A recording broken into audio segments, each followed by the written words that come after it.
காலை வணக்கம். தினம் ஒரு திருக்குறள்.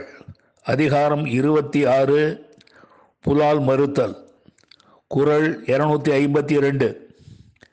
பொருளாட்சி போற்றாதார்க்கு இல்லை, அருளாட்சி ஆங்கில்லை ஊன்றின்பவர்க்கு.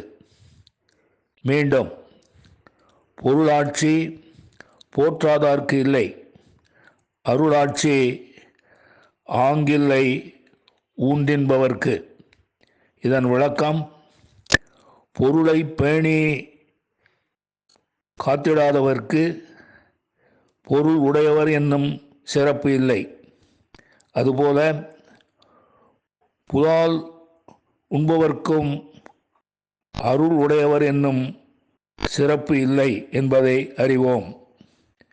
மீண்டும், பொருளை பேணி காத்திடாதவர்க்கு பொருள் உடையவர் என்னும் சிறப்பு இல்லை. அதுபோல புலால் உண்பவர்க்கும் அருள் உடையவர் என்னும் சிறப்பு இல்லை என்பதை அறிவோம். நன்றி, வணக்கம் கூறி உங்களிடமிருந்து விடைபெறுவது தேரெழுந்தூர் கோசகன் என்கிற டிவி நாராயணன், சென்னை.